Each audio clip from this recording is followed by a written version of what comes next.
Primeramente, tengan muy buenas tardes. Muchas gracias por su asistencia. Así también deseando que tengan un excelente inicio de semana. Bueno, antes de pasar a la agenda de trabajo, me gustaría informarles de que ya está habilitado lo que es la guía de nivelación académica que corresponde a esta semana. Si en dado caso no entregamos alguna actividad, sea individual o integradora, de alguna de las dos partes que hemos estado trabajando, tanto la parte A como la parte B, podemos realizar esa guía de nivelación y entregarla, ya que es de comprender de que cada una de las partes en las cuales estamos trabajando por periodo son muy importantes. Puede ser el caso en el cual hemos entregado toda la guía de la parte B, para ponerles un ejemplo. Pero ¿qué sucede con la parte A? No entregamos ninguna actividad, por tanto nos va a afectar, va a incidir en nuestro promedio y vamos a salir bajos. Por eso es importante que tomemos esa medida si en dado caso no hemos entregado una o más actividades, sea individual o integradora, de la parte A o la parte B, realizar lo que es la guía de nivelación y entregarla más tardar el día viernes, este próximo viernes, que es la fecha límite de entrega, para que tomemos en consideración esa parte y asimismo compartamos esa información a sus demás compañeros. También pedirles de que si tienen la posibilidad en este momento, si me pueden hacer el favor de habilitar sus cámaras, ya que en razón de ello, para monitorear de que estemos atentos y así también dinamizar el proceso. Si tienen la posibilidad de habilitar nuestras cámaras, nos quitamos la pena y lo hacemos por favor. Bueno, vamos a pasar entonces a la agenda de trabajo de este día, en la cual vamos a estar desarrollando los diferentes puntos en aras de lograr los objetivos para esta semana. Tenemos en la agenda los siguientes 4 puntos. Tenemos el primer punto, que es la realización del refuerzo académico de los temas de examen, parte B, periodo 3, el cual lo vamos a desarrollar este día. Vamos a explorar, repasar, así también revisar cada uno de los temas indagando su parte teórica, conceptual, como la parte de los ejercicios, repasando los procedimientos y fórmulas para que tengamos todo claro y en razón de ello salgamos muy bien en el examen. Así también tenemos lo que es el punto 2, desarrollo de la trivia educativa, funciones de las biomoléculas. Este punto lo vamos a desarrollar en la próxima clase para cambiar la metodología. Luego les voy a compartir lo que es la información para que nos preparemos para la trivia educativa en la parte teórica, en la cual, como les mencionaba, nos vamos a involucrar todos en resolver cada uno de los ítems de la trivia. Luego tenemos el punto 3, que es retroalimentación de la jornada, que la vamos a llevar a cabo en la próxima sesión. Y como último punto, cierre. Así que esta será la agenda de trabajo semanal en la cual nos vamos a apoyar y orientar en las sesiones virtuales de la semana.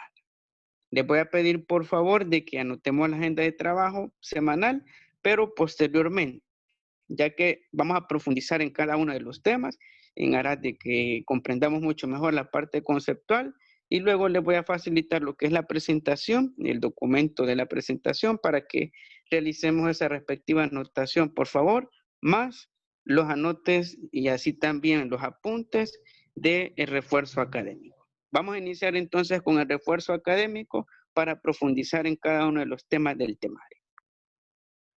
Bueno, en el caso de refuerzo académico tenemos lo que es el temario. Estos 3 temas serán evaluados dentro del examen. Tenemos lo que es el primer tema sobre el equilibrio iónico del agua, que es un tema que hemos estado trabajando recientemente. Realizamos una maqueta, un video explicativo y está relacionado a este tema. Así también tenemos el tema 2, que es la definición y escala de pH, que será el otro tema a evaluar. Y tenemos el último tema que son los compuestos químicos orgánicos, que está en razón de las últimas clases que hemos estado desarrollando. Y estos 3 contenidos serán la base conceptual y así también metodológica para poder desarrollar lo que es el examen, para que tomemos muy en cuenta, tomemos nota de estos 3 exámenes para poder considerar de mejor manera cada uno de los temas y de esa manera salir muy bien en nuestra calificación de examen. Bueno, vamos a iniciar entonces desarrollando lo que es la parte conceptual. Vamos a hacer lo que es un repaso de cada uno de los temas en sus aspectos conceptuales y luego vamos a desarrollar lo que es un repaso de la parte de los ejercicios. Para iniciar con los conceptos básicos, vamos a arrancar con el primer tema sobre la ionización del agua. Y para iniciar con lo que es el tema, con la profundización del tema, como es un tema afín y relacionado a lo que ya estuvimos desarrollando en la última actividad integradora, si me comparten y así también me dicen qué podemos definir sobre la ionización del agua, con base al video que realicemos, a la maqueta que llevamos a cabo. ¿Cómo definíamos este concepto de la ionización del agua? ¿En qué consiste? Si me explican, por favor, podemos habilitar el micrófono o participar en el chat. ¿Qué definíamos por ionización del agua? ¿Qué significa ese proceso? ¿Cómo se lleva a cabo?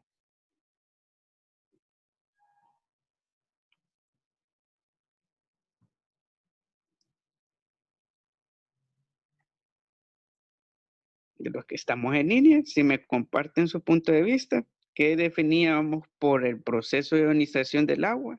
¿En qué consiste? ¿Qué le pasa al agua? ¿Por qué aparece la palabra ionización al lado del agua? ¿Qué pasa con el agua?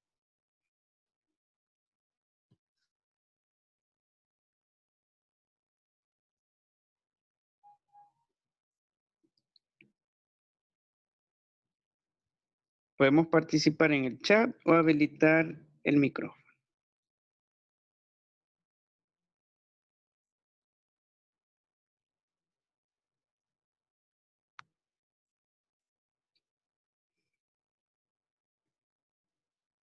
Bueno, retomando lo que estuvimos abordando en la clase pasada, cuando hablamos de la ionización del agua, y como muy bien me están comentando se trata de un proceso en el cual están involucrados los iones. Pero se pueden preguntar qué son esas cosas llamadas iones. Los iones son partículas microscópicas que poseen carga eléctrica. Y cuando esos iones son positivos, tienen carga positiva, son átomos de hidrógeno. Mientras esos iones son negativos, van en el sentido opuesto en la carga de los positivos, son iones de hidróxilo. Y dependiendo de los iones que posea el agua, que estén alrededor de la molécula H2O, así será el agua. Será bien una agua ácida o una agua básica. Para ponérselos en contexto, este proceso de la ionización, cuando hablamos de ello, nos vamos a referir al proceso en el cual ocurre la adquisición de iones por fuerzas atractivas de la molécula de H2O, positivos o negativos. Y como les mencionaba, los positivos son hidrógeno, atrae lo que son átomos de hidrógeno, la molécula H2O, generando un cambio en la molécula en su estado puro del agua y por tanto se hace ácida. Pero si va en el sentido opuesto, contrario a lo que es la ionización positiva, adquiere iones negativos, ocurre el proceso inverso, adquiere más hidroxilo, por tanto es una agua básica. Acá tenemos lo que es el proceso molecular, cómo ocurre, tenemos lo que es 2H2O, ¿qué sucede? Adquiere lo que son iones positivos y se nos transforma en un H3O la molécula. Por tanto, hay mayor concentración de hidrógeno y es una agua ácida. En cambio, acá tenemos el proceso inverso en el cual se suma un OH al H2O y por tanto va a resultar un cambio en cuanto a la polaridad de lo que es la molécula H2O, dándonos como resultado lo que es una ionización negativa. ¿Y qué tipo de agua será? Una agua básica. Para ponerles ejemplos de la vida cotidiana y que tienen una aplicación estos procesos de ionización, tomemos de ejemplo lo que es el tratamiento de aguas que realiza ANDA. Como todos sabemos, ANDA es el principal servidor y así también que abastece a todos y todas con agua potable. Pero para potabilizar el agua, ANDA emplea lo que son sales minerales o sales binarias, las cuales son sulfato de sodio y sulfato de aluminio. Son los principales ingredientes para potabilizar el agua. Pero ¿qué pasa en cuanto a estas sales minerales cuando entran en contacto con la molécula H2O? Genera un cambio en su estructura molecular. La molécula trae lo que son iones positivos y produce lo que es un cambio en lo que es en la pureza del agua. ¿Y qué va a producir en el agua? De que se vuelva ácida. Y por tanto podemos decir de que el agua que proviene de ANDA a través del grifo, a través de los diferentes medios en los cuales lo podemos obtener, es un agua con una alta concentración de iones positivas, ya que a veces, en el caso de las plantas potabilizadoras, hay un exceso en el uso de sales minerales, generando lo que es ese efecto de ionización en el agua que nosotros recibimos. En cambio, en el proceso de basicidad o de ionización negativa, les plantearé otro ejemplo, en el cual, en el caso del agua que tomamos, puede ser del agua que recibimos de ANDA, y le exponemos al sol unos 30 minutos, pues en ese proceso el agua va a adquirir iones negativos del sol. ¿Y qué va a suceder con la molécula H2O? Va a atraer esos iones. Y en ese proceso de atraer esos iones negativos de hidróxido, va a producir un cambio bioquímico en su estructura, dando por resultante lo que es la adquisición de otros elementos ambientales como microorganismos, como también se va a hacer una agua básica, alcalina. Y como todos sabemos, lo mejor para el organismo son las cosas alcalinas, alimentos alcalinos y bebidas alcalinas que por sobre las ácidas. Y de esa manera, si en el examen viene planteado lo que es una pregunta que mencione qué es la ionización del agua, en qué consiste el proceso, básicamente podemos decir que es el proceso en el cual el agua cambia su estructura molecular a partir de la adquisición de iones positivas, se acidifica lo que es el agua, o en la adquisición de iones negativos, se alcaliniza o aumenta lo que es la basicidad del agua. Y vemos claramente de que la importancia de la ionización del agua va más allá de un mero proceso aislado en nuestra vida, sino que está involucrada en el agua que nosotros recibimos a través del grifo, y así también existen otros procesos como los filtros naturales que favorecen a una ionización negativa del agua, y por tanto, por tener mayor concentración de hidróxido, es un agua más benéfica y saludable para nuestro organismo. Así también tenemos otro contenido que también será evaluado dentro del examen, que es la definición y escala de pH, que será otro tema a evaluar. Y para abrir el hilo de participaciones y para ponderar con puntos adicionales para quien me responda, si me dicen principalmente, y antes de arrancar con el tema, ¿qué significan las siglas pH? Si me dicen, por favor, ¿qué significan esas siglas?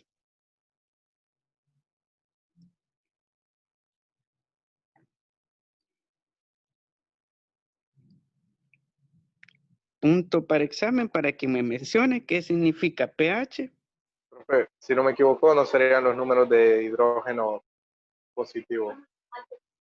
Muy bien, pero en específico la sigla pH, ¿qué significa? ¿O cómo la podemos definir?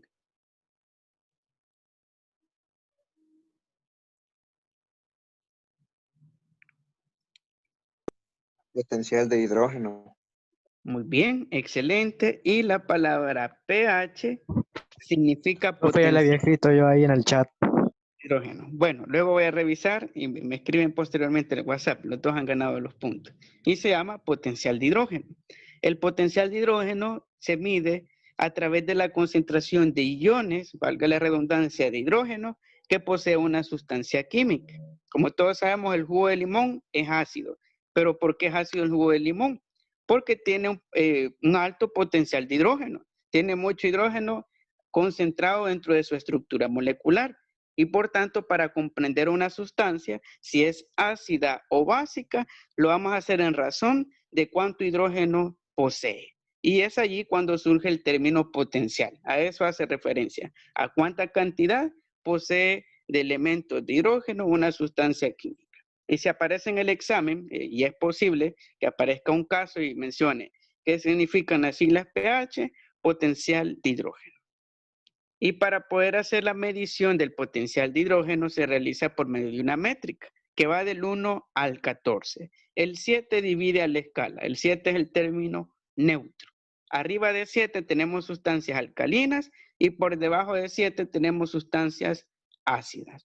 Así también podemos mencionar en cuanto a la escala de pH que posee dos polos. Tiene un polo ácido de sustancias que tienen un alto potencial de hidrógeno y sustancias alcalinas, que son aquellas que tienen un bajo potencial de hidrógeno. Así también podemos mencionar algunos ejemplos como el agua natural, aquella agua que es pura, que proviene de manantiales, ojos de agua o incluso de los ríos, los cuales no ha tenido contacto con ninguna sal mineral ni algún factor humano, es agua totalmente pura y neutra.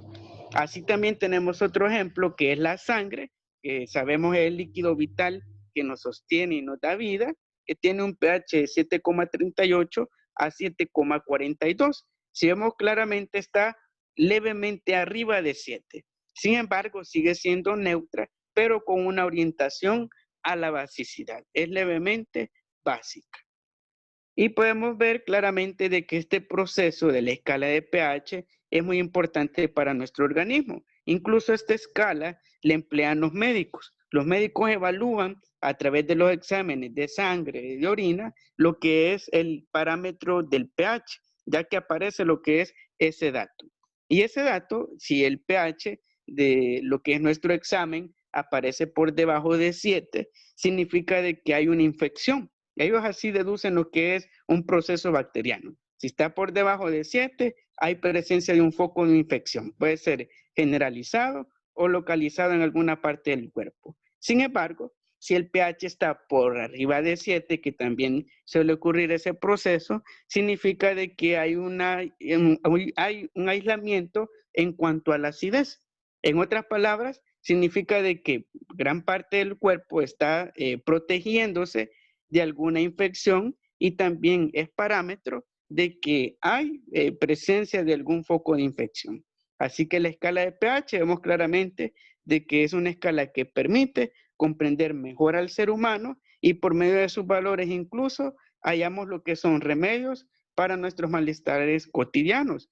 Por ejemplo, para el dolor de estómago, que es lo que suele prepararse para poder mitigar lo que es el dolor, bicarbonato de sodio. Es un buen medio, ya que el bicarbonato de sodio es una sustancia alcalina, básica, y al llegar al estómago tenemos ese malestar porque el ácido gástrico no está siendo neutralizado por la mucosa del estómago, llega el bicarbonato de sodio en su forma líquida y neutraliza el ácido gástrico y puede mejorar incluso una gastritis.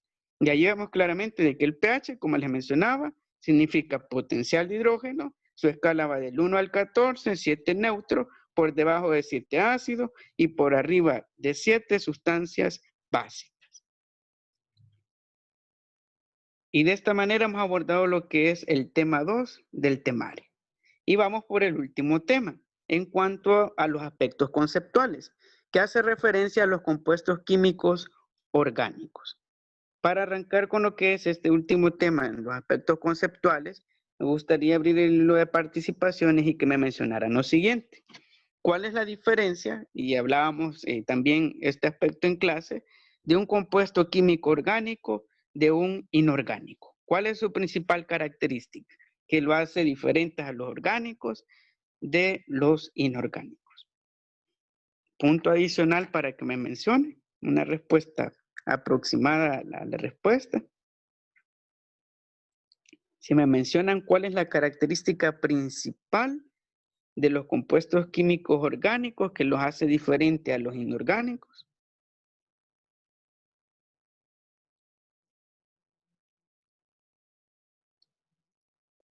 Que los orgánicos creo que están compuestos de carbono.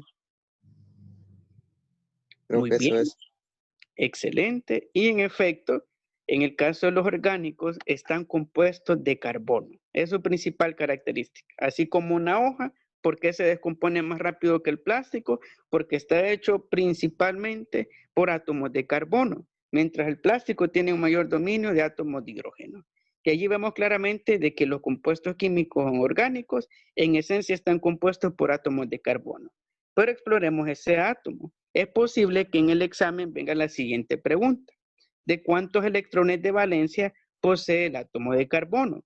Pues para poder responderla, en esta imagen vemos claramente lo que son dos líneas circulares que están contiguas al núcleo atómico del átomo de carbono, que es su estructura nuclear, y con respecto a la respuesta a los electrones de valencia, el átomo de carbono posee 4. ya que corresponde al último nivel de energía, que es esta, es la última línea que está más externa del núcleo.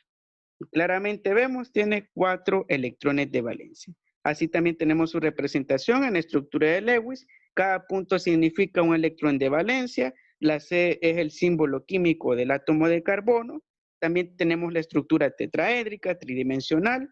Cada orbital representa un electrón de valencia y están ubicados a 109,28 grados. También tenemos la representación en el plano. Al momento de formular compuestos químicos orgánicos, la C de carbono, y cada línea representa un electrón de valencia que se va a enlazar con otro tipo de sustancias, como por ejemplo en el CH4, que es la fórmula química del metano, cada hidrógeno irá en cada una de las líneas. Así también podemos mencionar de los compuestos químicos orgánicos que tienen una gran aplicación, ya que su base es el átomo de carbono. ¿Qué ejemplos tenemos? Tenemos lo que es el teflón de las cacerolas, que está compuesta principalmente de átomos de carbono, que es un material antiadherente. Así también tenemos los plásticos, el poliestireno, polipropileno.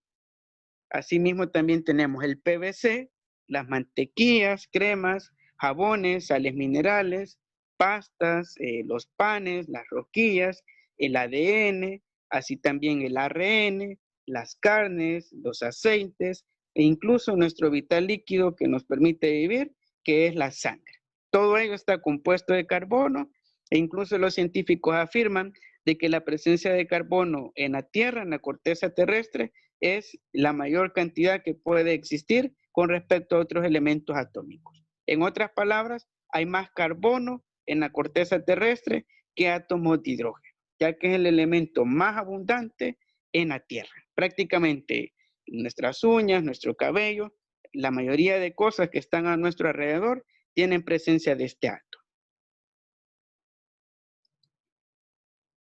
Bueno, ahora llegamos a la parte ya aplicativa. Ya vimos la parte conceptual de los compuestos químicos, así también de la parte de lo que es la definición y escala de pH, como también la ionización del agua, y ahora veremos la parte práctica en cuanto a los ejercicios, cómo los vamos a resolver y qué fórmulas vamos a aplicar. Para ello vamos a iniciar con los ejercicios de ionización del agua. Y para ello tenemos acá un caso. Nos dice el caso lo siguiente. Se tiene una muestra de una bebida carbonatada, que son las bebidas gaseosas, como tenemos acá en la imagen, la Coca-Cola, la Pepsi, la Sprite, entre otras, cuya concentración de iones de hidrógeno es H más 0.0001 mol. Este dato de la concentración de hidrógeno ya vendrá dado en cada uno de los ejercicios. No hay que buscarlo ni realizar otra forma. Y nos pide el problema que determinemos la concentración de OH-. El OH-, como vimos en la parte de ionización, es de hidróxido. Queremos conocer cuánta basicidad tienen las bebidas gaseosas. ¿Cómo lo vamos a hacer? Primeramente hemos de identificar este valor, el del kW, que significa kilojoules, o así también significa constante de equilibrio iónico. Y ese valor ya vendrá dado en cada uno de los ejercicios, y en este caso las bebidas gaseosas es de 1 por 10 elevado a la menos 14. Sí, dígame, Elías, levantó la mano.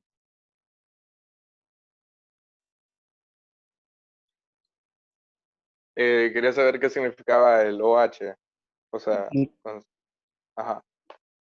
Muy bien, muchas gracias por su pregunta. El OH significa hidróxido. Así lo podemos definir básicamente. Y el hidróxido, como vimos en la parte de ionización, es la concentración de iones negativos. Ok, entonces el OH se representa como hidróxido, nada más.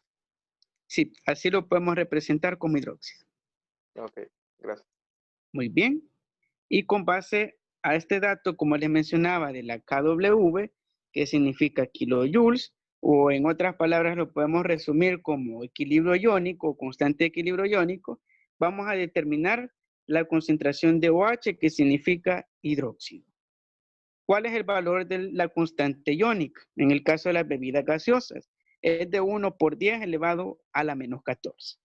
Este dato es el producto de la sumatoria tanto de los iones de hidrógeno como de iones de hidróxido que tiene la gaseosa. Y como queremos conocer una parte, de ese 1 por 10 a la menos 14, haremos lo siguiente.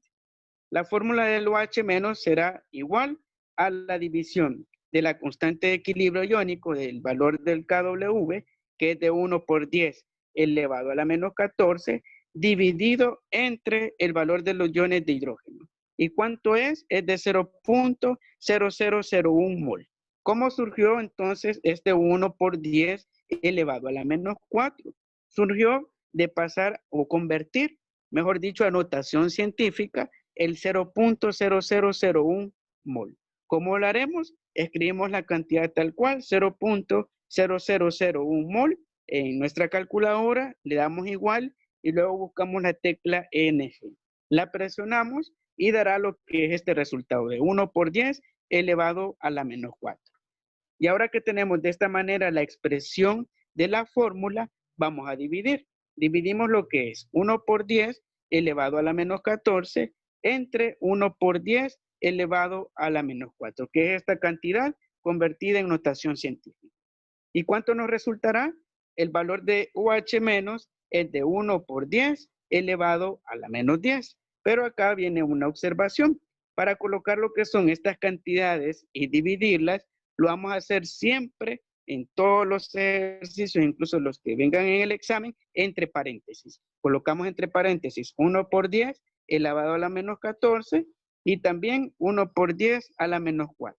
Y colocamos en el centro, para dividir ambos cantidades entre paréntesis, el símbolo de división. Y de esa manera nos va a dar lo que es la cantidad exactamente, que en este caso, en el sentido de las bebidas carbonatadas, es de 1 por 10 elevado a la menos 10. ¿Qué significa? Interpretando el resultado de que las bebidas gaseosas tienen poca concentración de hidróxido. Por tanto, el hidrógeno es mayor. ¿Y qué significa según la escala de pH? Que las bebidas gaseosas son ácidas. Incluso su nivel de acidez está muy cerca del ácido que tienen las baterías. Son capaces de deshacer un clavo, un hueso, debido a su concentración de hidrógeno. ¿Alguna duda? Pregunta referente a este ejemplo de los ejercicios de ionización del agua.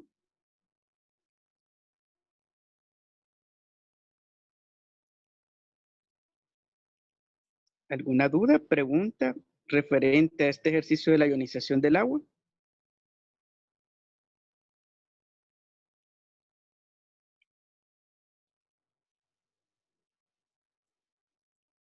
Como les mencionaba, es de tener en cuenta lo que es la división. La división vendrá dada entre paréntesis. Vamos a colocar todas las dos cantidades, 1 por 10 elevado a la menos 14 entre paréntesis y 1 por 10 a la menos 4 entre paréntesis y en el centro el símbolo entre. Y ya nos dará exactamente la cantidad.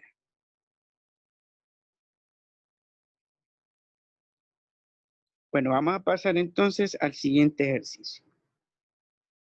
También dentro de la evaluación vendrá contemplado lo que son ejercicios de escala de pH, que son ejercicios más accesibles, como también son mucho más prácticos, que implican más el uso de la calculadora. Tenemos lo que es el siguiente caso. Nos plantea calcular el pH de una sustancia cuyo H más o concentración de hidrógeno es de 2.5 por 10 elevado a la menos 3. Este valor de la concentración de hidrógeno ya vendrá dado en todos los ejercicios. No es necesario buscarlo en una tabla o así también encontrarlo por medio de una fórmula. ¿Y cómo vamos a calcular el pH? O lo vamos a realizar por medio de esta fórmula. pH va a ser igual al negativo del logaritmo de la concentración de hidrógeno. Si se preguntan, pero ¿cómo vamos a encontrar esa tecla en la calculadora? Vamos a buscar tal cual el símbolo de lo que es logaritmo, que es log, así aparece lo que es la tecla, y antes de presionar esa tecla, vamos a colocar el símbolo negativo, ya que necesitamos el valor negativo del logaritmo. Luego que presionemos lo que es esa tecla de logaritmo, aparecerán unos paréntesis. Y en los paréntesis, dentro del paréntesis, vamos a colocar la cantidad de la concentración de hidrógeno, que es de 2.5 por 10 elevado a la menos 3, como lo vemos acá. Así tal cual lo vamos a insertar dentro del paréntesis. Luego vamos a realizar la siguiente operación, que más que todo la calculadora lleva a cabo el procedimiento. Le damos igual y ya dará lo que es el resultado del pH. Así de simple es calcularlo con una fórmula. Únicamente ordenamos menos logaritmo, colocamos entre paréntesis el valor de los iones de hidrógeno, le damos igual y en cuanto a esta sustancia, el valor del pH es de 2.6. Si lo buscamos en lo que es en escala, el 2.6 está por debajo de 7, que en otras palabras significa de que es una sustancia ácida, ya que tiene esta concentración de hidrógeno y da por ende este valor en escala de pH. Y de esta manera podemos encontrar de cualquier sustancia, únicamente conociendo el valor de la concentración de hidrógeno, cuál es su valor en la métrica del pH. No sé si tienen alguna duda. Pregunta referente a este ejemplo de ejercicio de escala de pH sobre la tecla logaritmo o el negativo del logaritmo. ¿Alguna duda? Pregunta.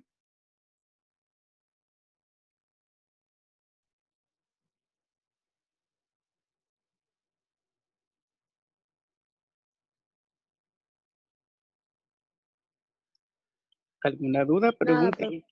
Bueno.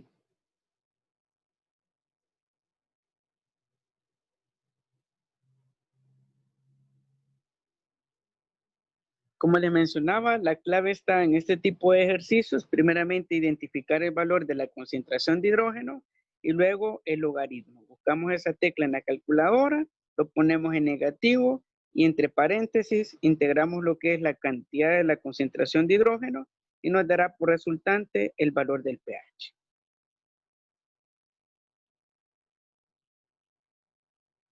Bueno, si no hay más preguntas, hasta acá llegaríamos en razón del tiempo y así también con cuanto al refuerzo académico. No sé si tiene alguna duda de manera general de la parte conceptual, así también de la parte de los ejercicios para poder reforzar o retroalimentar. Si está todo claro, por favor les pediré de que me confirmen en el chat para darme por enterado y de esa Profe. manera vamos a ir cerrando la sesión. Sí, dígame. Yo solamente tengo una duda respecto al enlace que usted nos dio de que teníamos que ver la actividad, tenemos que ver el pH de la sustancia, creo. ¿Le vamos a tomar captura a todas las imágenes o solamente a una? Solamente a una. Dentro de la guía de nivelación está allí marcado lo que es esa observación. Solo una fotografía de evidencia. Ah, vaya, gracias, profe. Bueno, ¿alguna otra pregunta? En el caso de quienes ganaron puntos, por favor me escriben al WhatsApp para poder hacer anotación de sus puntos si respondieron correcto a alguna de las preguntas. Bueno, sin más, si no hay más dudas o preguntas de la clase o así también de la guía de nivelación, dígame, Yamilet, ¿puede habilitar su micrófono?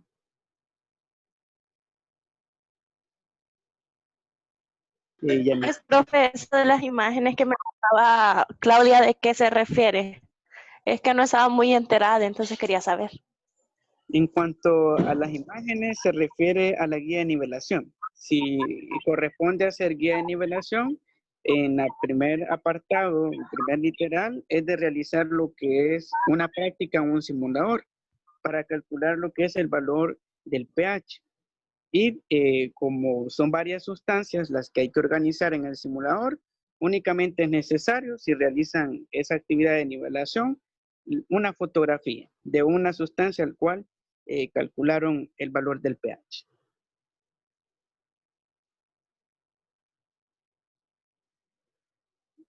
¿Alguna duda? ¿Pregunta? Gracias, profe. Bueno, Nada, profe. Profe, mire, me voy a desconectar porque aquí en mi casa está lloviendo y se está trabando mucho el wifi. bueno, está bien. Bueno, vamos a ir finalizando entonces por la situación de la lluvia. Realizamos lo que es el refuerzo académico. Ya luego le facilito el documento de la presentación para que lo anexemos. Recuerden de que es material de estudio. A partir de acá voy a retomar mucho para el examen y tomemos muy en consideración ello. Los 3 temas a evaluar es la parte de la ionización del agua, la parte de la definición y escala de pH y los últimos temas que vimos de química orgánica sobre la estructura del átomo de carbono y los compuestos orgánicos. Así que vamos a dar por cerrada la sesión. Para la próxima clase vamos a cambiar la metodología, vamos a realizar una trivia educativa y también posteriormente les comparto en el grupo de WhatsApp sobre cómo la vamos a realizar. Que tengan una feliz tarde. Nos vemos hasta la próxima sesión. Muchas bendiciones para su familia y cuídense mucho. Nos vemos. Profe. Yo, No, profe. Gracias, profe, igualmente. Adiós.